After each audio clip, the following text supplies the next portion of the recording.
boa tarde, boa noite. Meu nome é Ana Beatriz e esse é o podcast Movimente. Estamos caminhando para o final dessa temporada, penúltimo episódio, última temporada que eu gravo oficialmente como apresentadora. Então já vou passar logo a palavra pro meu herdeiro, para ele já ir treinando a postura dele aqui de apresentador sênior. Que responsabilidade. Bom dia, boa tarde, boa noite. Eu sou o Eduardo, aluno de psicologia aqui do Unifacef, e estou muito feliz de estar gravando hoje e poder encerrar e começar um novo capítulo do projeto aqui. Muito bom. Ele fala que ele ficou com medo, mas eu já falei 1 milhão de vezes pra ele confiar que se eu tô passando esse projeto que eu fiz com tanto amor e carinho pra você, é porque eu confio. Então, para gravar aqui com a gente, né, o projeto é uma parceria entre Psicologia, Publicidade e Propaganda. A gente sempre tem um aluno da PP aqui com a gente e dessa vez é a Manu. Oi, gente, eu sou a Manu, mais conhecida como Emanuela também, e faço Publicidade e Propaganda. Já estou no meu último ano, graças ao bom Deus. E é isso. E é a segunda vez que você grava com a gente, É a segunda né? vez, Aninha. Então você já tá bem por dentro de como que funciona. E a Manu também já participou do Movimente, né? Uma época auxiliou aí a gente com a parte do marketing, principalmente com a parte de fotografia, e deu uma nova cara aí para as nossas fotos. Sim, foi bem legal, né? Sim. Tô te devendo ainda as fotos editadas. Mas tá tudo ótimo, a gente dá um jeito.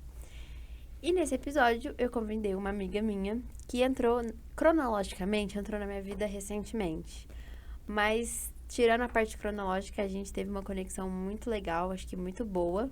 Que a gente tem amigas que a gente faz na vida adulta e que fazem sentido para esse momento nosso aí de adultas emergentes, que é a Lara. Oi, gente, eu sou a Lara, eu faço direito, nada a ver com publicidade, propaganda e nem psicologia, mas estou muito feliz de estar aqui e de falar desse filme. Muito bom ter aqui. Eu acho que não tem o direito, se a gente for olhar, talvez não tenha nada a ver, Não, tem mas acho que cabecinha. o direito que você estuda mais e se conecta tem. Aham. Uma parte mais filosófica do direito, né? Então, o filme que a gente vai conversar hoje é Blue Valentine. Um filme que, na minha opinião, tem que ter estômago pra assistir, dependendo da sua idade. E, assim, a primeira vez que eu assisti, eu devia ter, tipo assim, uns 14 anos. E eu assisti, tipo, ok, mais um filme do Ryan Gosling. Aham. Agora eu assisti e meu estômago embrulhou.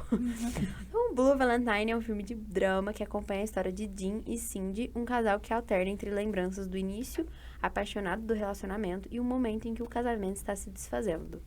A narrativa intercala passado e presente, mostrando como o amor, as expectativas, as dificuldades da rotina e a falta de comunicação podem transformar um relacionamento ao longo do tempo.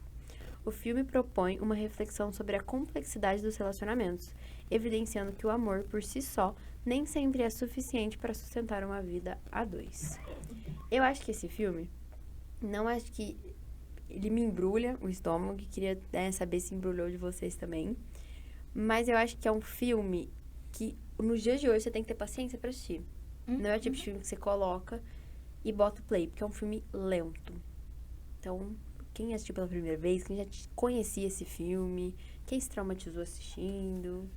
Eu assisti pela primeira vez, mas confesso que já vi vários cortes daquela cena em que ele se apresenta pra ela, né? Que ele fala, né? Qual o seu nome? Ela, sai daqui. Ele, nossa, que nome engraçado. E eu lembro de assistir essa cena e imaginar que na minha cabeça era um romance mais pé no chão, assim, clássico que você veria e tal. E quando eu acabei o filme, eu pensei muito nesse ponto que você trouxe, né? Que é um filme de embrulhar o estômago, porque eu acho que ele é muito cru. É muito tão real, assim, a forma como eles se relacionam.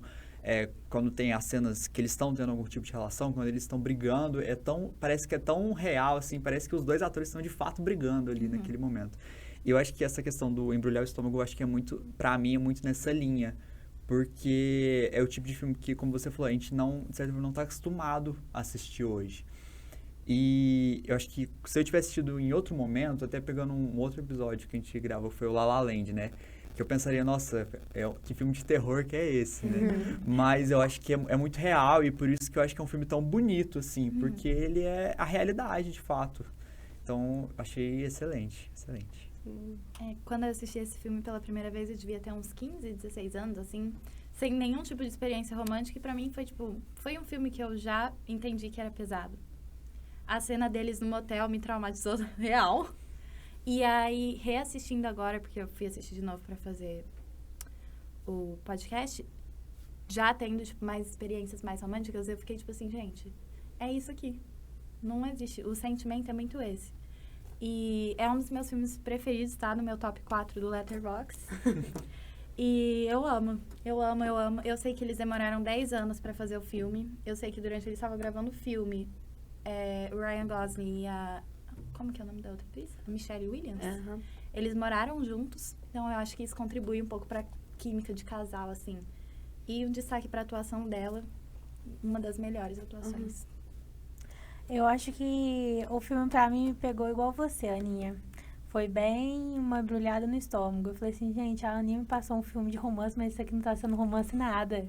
Que filme é esse? Eu falei assim, gente, peraí, eu não tô gostando desse filme. Mas depois eu fui parar pra pensar e falei assim, não, realmente as relações são desse jeito mesmo. E se não houver comunicação, um diálogo intenso, o que tá te incomodando, o que me incomodou, a rotina também, o que a gente pode fazer diferente, não sai um relacionamento.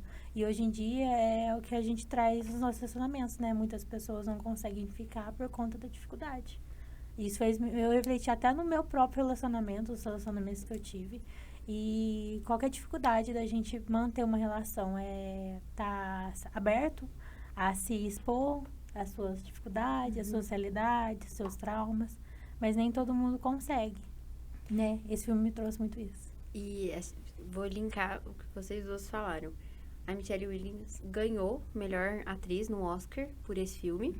Então, assim, realmente a atuação dela é impecável. E eu tive a mesma sensação que você. Eu acho que é um filme que ele mostra um tipo de relacionamento que não tem saúde. Nenhum dos dois era saudável. Com si, com o outro. Eu acho que isso foi a parte mais tocante, assim, pra mim, do filme, assistindo hoje em dia. Porque, assim, ó, pra mim, um plot twist, né? Que a Frank não é filha biológica dele. Mas, assim, para pra pensar. Você é jovem, tá estudando, e aí você engravida de um ficante seu, e aí um cara que você acabou de conhecer. Você é uma jovem fragilizada, porque dá pra ver, a história dela é de muita fraqueza, assim, né? De emocional. Ela tem um pai que briga com a mãe, que grita, uma avó doente, que ela ajuda a cuidar. Tudo isso vai te fragilizando emocionalmente. E ela tá fragilizada novamente, agora grávida, num relacionamento que ela não quer, no momento da vida que ela não quer. E aí ele oferece e eu acho, gente, assim, muito simbólico. Ela tá no colo dele, que nem uma criança, assim, que chorou depois de machucar, sabe? E aí ela tá literalmente no colo dele, e ele fala, não, vamos fazer isso. Não tem um diálogo, não, vamos pensar aqui, se eu quero ser pai, não sei o que, não, vamos fazer isso. Então eu acho que quando o filme vai trazendo passado e presente, eu hoje, com a idade, assim, né, mais velha, e já tendo, até como a Lara disse, tendo experiências, eu olhei e falei, gente, não tinha como dar certo, porque ele tinha uma visão que não era saudável de relacionamento, que é esse amor à primeira vista, ser um marido, e, meu Deus, e muito romântico da coisa. E ela só precisava de uma pessoa que acolhesse todas as dores dela e, entre aspas, solucionasse a vida dela. E será que é por isso que as pessoas têm que se apaixonar? Ai, posso trazer uma coisa? Tem uma cena que eu acho que é uma das melhores cenas do filme, assim, eu até anotei. Que é quando ela tá começando a terminar com o ficante dela, tá se questionando se é isso que ela quer pra vida dela, e ela pergunta pra avó dela, tipo assim, como que você sabe quando você tá apaixonado por alguém? E a avó dela vira pra ela e fala assim, acho que eu nunca encontrei esse amor. Aí ela vira e fala assim, mas nem com meu avô? Aí a avó dela vira e fala assim, não, porque eu acho que ele não gosta muito de mim como pessoa. E você tem que tomar muito cuidado com isso quando você encontrar alguém.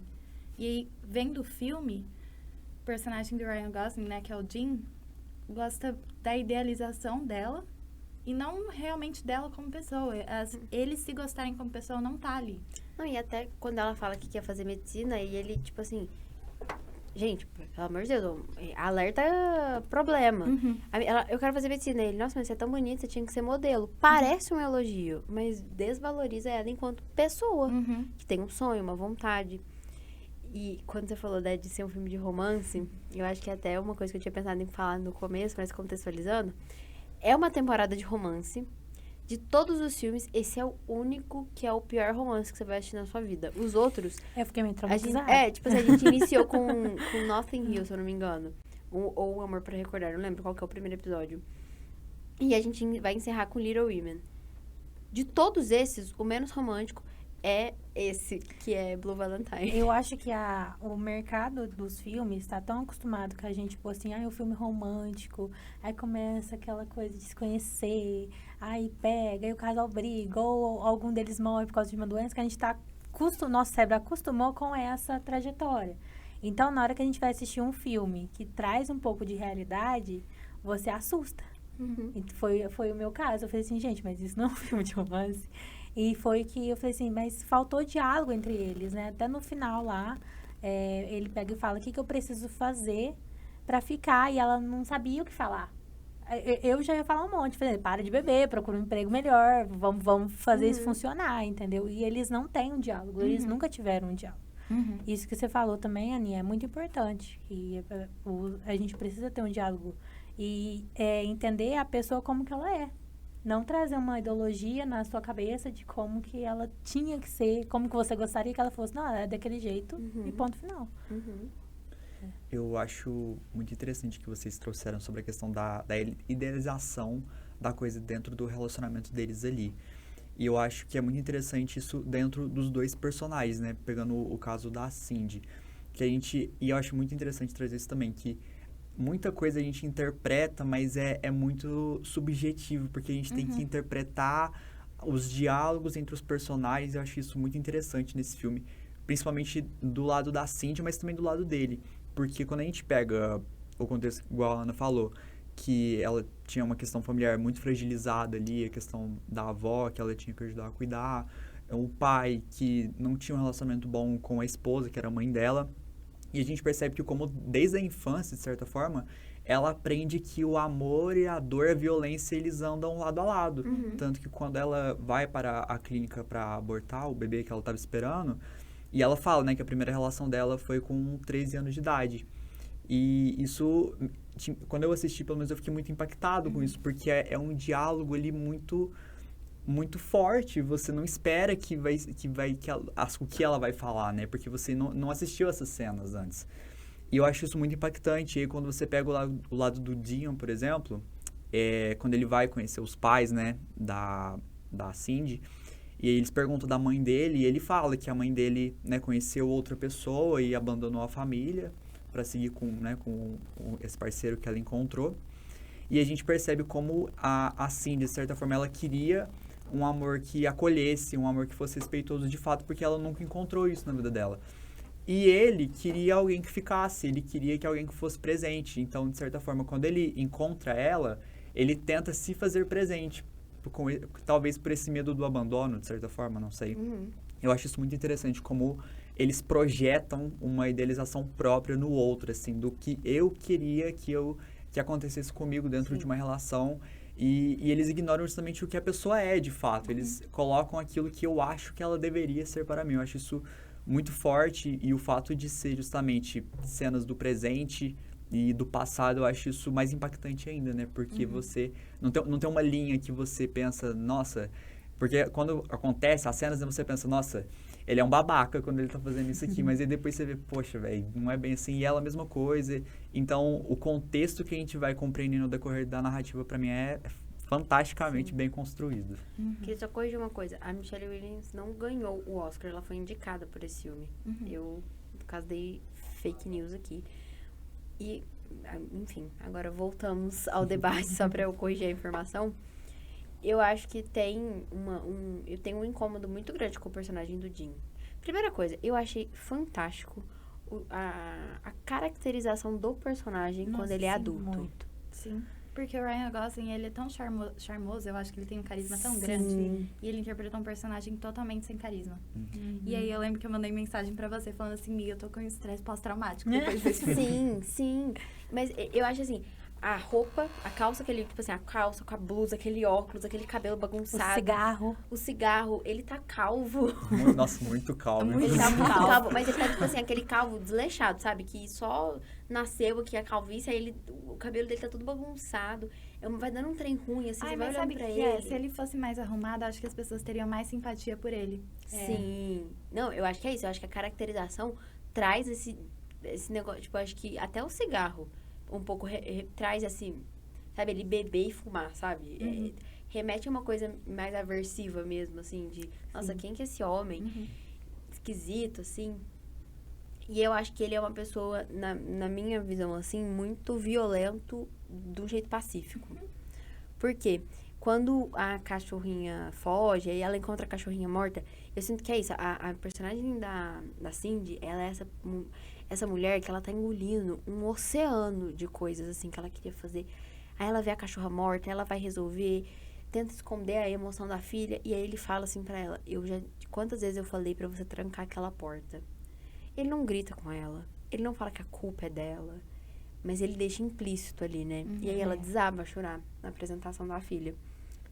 E eu acho que é um filme muito bom, porque tinha hora que eu falava, gente, será que o Ryan Gosling é assim na vida real? Porque isso aqui tá muito bom. Tá muito real, né? Eu conheço a Michelle Williams de Dawson's Creek, que é uma das minhas séries favoritas, que é uma série dos anos 90, que ela é uma adolescente. Tanto na vida real, assim, ela devia ter uns 19 anos, quanto na série. E ela é um pouco essa personagem meio que de falar, de se expor, de se colocar. E aí você vê ela nesse papel, você fala, caramba, ela tá muito boa. Porque é isso, parece que ela consegue passar pro espectador esse negócio que ela tá engolindo, essa coisa ruim.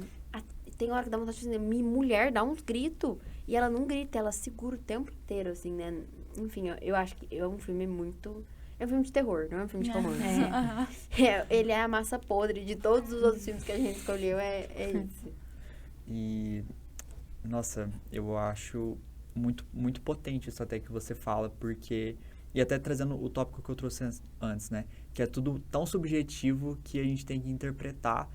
E o fato de, principalmente, ela ter que aturar muita coisa, né? E chega até a questão do diálogo ali dentro daquela cena no quarto do motel ali. Que aquilo, cara, aquilo é muito impactante. Eu fiquei em choque, assim, enquanto eu assistia. E aquela cena em que ela pergunta pra ele... Pra mim, a cena do filme, pra mim, que mais me impactou é essa, assim.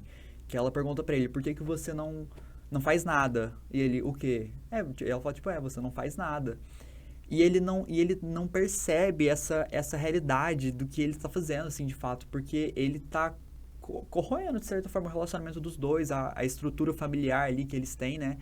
E depois, quando ele, né, invade a sala ali do lugar que ela trabalha, ele faz aquelas babaquices todas que ele faz, né? Aquela cena e tal.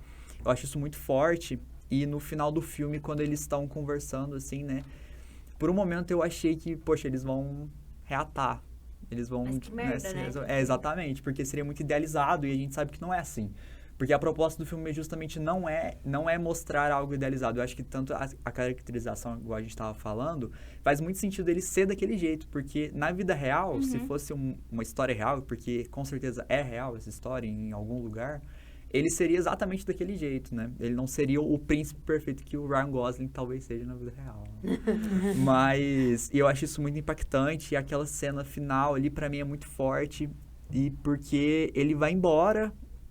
E a Frank, né, que é a filha deles, muito triste. corre atrás e você que fica, dó. nossa, que desgraça é essa que eu tô assistindo.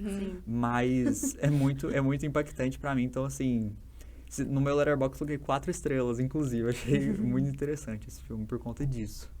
Sim. E acho que a cena, né, que a Frank vai... Eu não sei, também fiquei com isso. Tipo, gente, não é uma boa ideia você assumir um filho que não é seu, que nem nasceu. Mas eu acho que o problema deles começou a partir daí, porque eu acho que o personagem do Ryan Gosling, né, o Jim, pra ele é assim, ó, mas eu assumi sua filha. Eu faço de tudo por ela. Exatamente. Então, o que mais eu tenho que fazer se eu tô fazendo o mais importante, que é cuidar da filha? Ele quer assumir, E aí né, é por quer isso cuidar. que ele fica meio encostado, né? Porque ele acha que ele é o salvador ali da família, o salvador da Cindy, o salvador de todo mundo. Então, pra ele, não importa, ele não precisa fazer mais nada. E é óbvio que você precisa fazer muitas outras coisas pro relacionamento dar certo, pro relacionamento manter. E você falou que a sua cena mais impactante é a do motel. Você acha? É a do motel, mas eu acho que é quando eles vão tentar ficar juntos, que eles estão ali tomando banho e tal, e eles vão tentar ter uma intimidade, e não dá muito certo, e aí acontece um negócio meio louco, você fica assim, meu Deus, eles têm problema. Eles têm muitos problemas. Tem uma hora que ele fala assim, eu não vou te bater. É, Você fala, muito gente, eu vou pesado. desligar esse filme É que muito eu tô É. assistindo. muito pesado. A mãe falou assim, gente... Não, eu falei assim, Aninha, pra que você me indicou esse filme? O que eu Não. vou falar dele? Exatamente. Tipo assim, é um filme que te dá... Tem uma outra cena que ela fala assim... Porque você começa a beber às 8 da manhã. Aí ele... Tipo assim, vai arrumar um emprego. Ele fala, não, meu emprego é bom porque eu posso começar a beber às 8 da manhã. Gente, não... Tem um vídeo que viralizou uma época da internet, que é um cara que ele fala assim... Não tem como eu te mostrar que o que você tá me falando não faz o mínimo sentido, porque a única coisa que você consegue ver é isso. A gente vai ficar debatendo cosmovisão, né? A sua visão de mundo não tem nada a ver com a minha visão de mundo. E eu acho que eles veem isso da pior forma, porque a Frank devia ter uns 7 anos. Então, 7 anos depois que eles se conheceram, né? Ou 5, 6 que ela devia ter, você encarar isso é muito tempo que você passou da vida com essa pessoa, né? Mas, tipo, a que custo que você tá passando? Porque a visão de mundo que você tem não bate com a do seu companheiro. E minimamente tem que bater. Tem que ser igual, perfeita, né? Eu vi um vídeo essa semana que eu falei, nossa, acho que eu concordo bastante com isso, que é o bom amor é o amor leve? Não, porque se o amor é leve, se você tem uma relação leve, provavelmente ela é superficial. Porque as camadas mais profundas nossas são difíceis, sabe? Não é fácil você admitir que você tá com ciúmes, que você tá com inveja, que você tá bravo. Então, talvez o amor bom é aquele que a gente troca, que a gente conversa, que é difícil, que às vezes até tem uma discussão, né? Tipo, eu acho isso, você acha aquilo, e vamos... A gente consegue conviver com opiniões diferentes? Sim, então, ok, podemos continuar. Mas leve é impossível. Talvez as relações mais leves que a gente tem na vida é isso, é superficial. É um colega de faculdade, é um colega de sala, é um colega de trabalho. Mas as relações profundas são difíceis, né? Concordo. E eu É acho o que... ditado, né? De casal que não briga, não fica junto. Faz parte, né, do relacionamento. Você discutir as suas visões de mundo. E esse filme me dá um negócio tão ruim de parecer que eles não discutem. É, eles não conversam, né? Eles nem brigar, nem gritar um com o outro, eles gritam. Eu acho que o silêncio, nesse sentido, é muito, muito, muito forte, assim, de fato. Igual você tinha falado antes, né? Eu acho que quando ele responde e também quando ele não responde, o Dinho, né? É extremamente violento também o que ele faz com ela, né? Porque igual até na cena que ele fala, eu não vou te bater. Mas aquela cena como um todo, de certa forma, é uma violência, sabe? E até entra naquilo que eu tinha falado antes, né? Como ela idealiza não, mas enxerga o amor andando lado a lado com o ódio, né? Com a violência e tal. E igual a gente falou aqui, passaram 7 anos até chegar naquele ponto do filme que a gente vê, né? Então, quanto tempo que ela continuou convivendo com esse relacionamento, com essa idealização de amor ali dentro da vida dela. E isso é muito impactante. E o silêncio também, acho que é muito forte, porque acho que, de certa forma, em todas as relações da nossa vida, a gente sempre procura por semelhantes, de certa forma, né? Nas nossas amizades, relações amorosas, enfim. E a gente vê que eles, né, quando eles estão aqui naquela cena do trem, né, que ele encontra ela por acaso, assim, tal, que eles se dão bem ali na conversa e tal, mas eles também são muito diferentes, assim, e por mais que tenha, né, os opostos se atraem, né, mas entra na questão da idealização de novo, né, porque não pode ser nem um extremo de cá, nem um extremo de lá, né, isso é tão forte, assim, e trazendo até a cena final do filme ali, né, quando ele tenta, né, conversar, porque ela pede o divórcio e ele tenta, tipo, e ele chora, ele fala, não, vamos resolver isso, a gente não precisa terminar, não sei o quê. Eu te obedeço, né? Eu faço o que você quiser. Sim, e ela isso não é sabendo o que falar. Isso é muito forte, porque, igual ele fala antes, né, que o emprego dele é ser um marido e um pai, e é isso, como se fosse a maior coisa do mundo, mas de certa forma, sabe, é o básico, ele tá dentro de um casamento, dentro de uma relação, numa posição de pai, de marido, pra isso, sabe? E, como eu falei, né, finalizando a minha ideia, eu acho que o silêncio nesse caso é muito impactante, porque ao mesmo tempo que ele tá falando ali, ele não tá falando nada que ela já não saiba, né? Então isso é muito forte, eu acho. E eu acho que o jeito que o filme é filmado, o jeito que o filme é dirigido, parece um documentário em alguns momentos, né? Parece. A câmera balança junto com eles, a câmera parece que tá no meio do mato, e vai e entra no local. E eu acho que isso vai trazendo mais essa sensação de que você tá sendo um telespectador desta coisa horrível. E eu acho que influencia quando eles mudam do filme, da câmera analógica, pra digital. Que o passado é em analógico e o presente é em digital. Aí fica, tipo, aquele cru, aquela coisa feia, comparado ao bonito do filme. Sem Antes. tratamento, né? Uhum. Eu também percebi isso. O modo também como eles se relacionam no presente, né? Naquele momento ali de conhecimento, de, tô apaixonado por você. E do modo como eles se tratam agora. Eu falei assim, gente, mas o que aconteceu na metade do caminho? O que deu errado na metade do caminho? Vamos voltar pra ver. E não mostra. É igual você falou, Aninha. Passou 7 anos pra eles entenderem o que estava acontecendo. Porque não sentou, não conversou antes da menina nascer pra ver o que tinha que resolver. Não, só foi levando. Como assim, eu preciso de você, você precisa de mim. Tá tudo certo. E não é isso. Se assumir um filho que nem é seu, você já se torna um homem muito bom e é isso. Vou conviver com essa ideia. E é muito doido pensar que sim, até o que o Eduardo falou. Em algum lugar do mundo, alguém deve estar passando por uma situação extremamente parecida com essa, sabe? É uma coisa que tá tá muito próximo da realidade, né? O nosso episódio está caminhando pro final, mas acho que pra gente não encerrar com essa coisa ruim desse filme que dá esse trem horrível na gente, eu acho que, assim, eu tô sempre fazendo uma pergunta final nos episódios, normalmente relacionado ao filme, à temática do filme, mas esse filme, pelo amor de Deus, tipo assim, acho que todo mundo já falou cenas aí marcantes, como que embrulha o estômago. E aí eu fiquei pensando, né, qual que é realmente o filme de romance, o filme que você fala, não vale simplesmente acontece, Eduardo, muda o filme, brincadeira. Porque eu já fiz uma pergunta assim, né, de filme favorito, filme de romance, mas assim, um filme que te dá um pouco de esperança no amor, talvez alguém tenha um aí em mente. Pra mim, a gente até gravou esse filme, é questão de tempo. Porque pra mim é outro filme real. É um outro tipo de relacionamento. Eu posso falar um? Vocês vão me xingar porque eles não acabam juntos no fim. Mas Me Chame Pelo Seu Nome, eu acredito no amor assistindo aquele filme. Sério? Porque E eu tenho uma visão do livro também, eu acho. Mas eu acho que o amor que o Ellie sentiu no filme ali foi tão real. E ele sente tanto. E ele, tipo, é tão tocado por isso que eu fiquei tocada. É óbvio que tem várias problemáticas ali do relacionamento deles. Mas... E dos atores. Amiga, ali a história. Estou ignorando separando a arte do artista. Mas eu acho que é muito realista. Eu tenho tendência a gostar de romances realistas. Não consigo pensar num filme de amor. Mas nem às vezes um que é realista, tipo, questão de tempo. Não é tão idealizado. Você assistiu Questão de Tempo? Eu acho que não. Então, por isso que você não tá entendendo. Brincadeira. Mas eu acho que... A Secretária que eu falei é um filme de romance. É idealizado? Amiga, ele é doido, não sei explicar. Mas é bonitinho. Sim. Você tem um... Que, nossa... Não sei se seria a minha resposta ideal se eu pensasse muito, assim.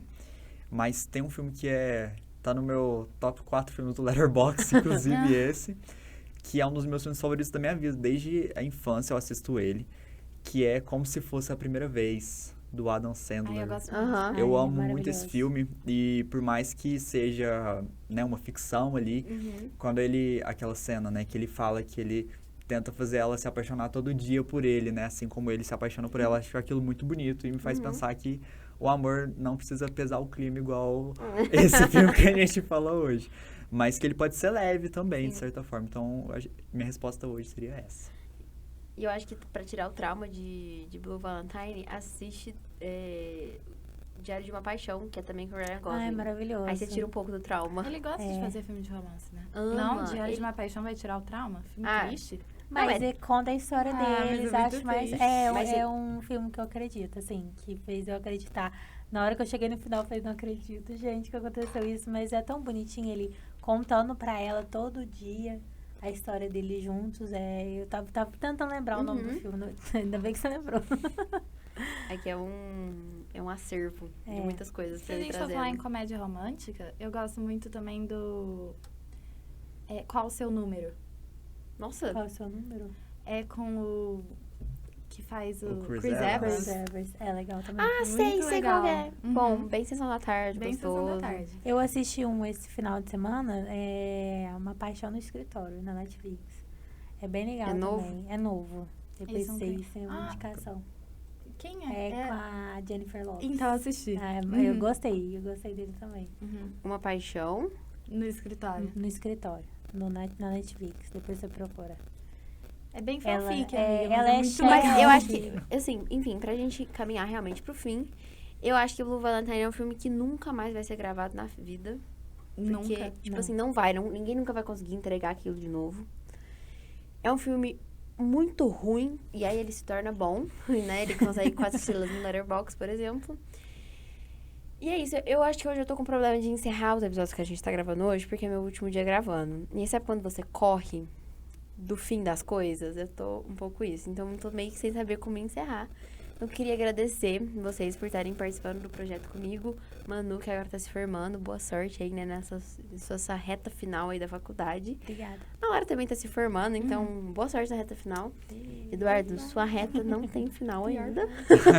Falta O final tá um tempinho. pouco longe, mas que bom.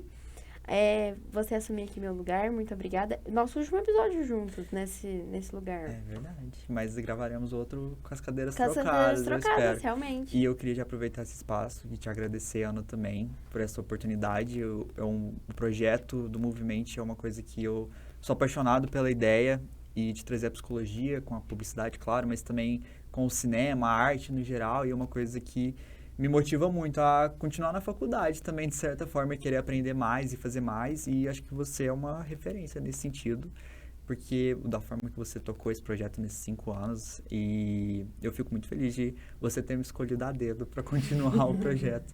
Então eu te agradeço aqui nesse espaço, mas ainda gravaremos outros, Sim. por favor. Vou pegar meu lencinho aqui, secar as lágrimas. E é isso.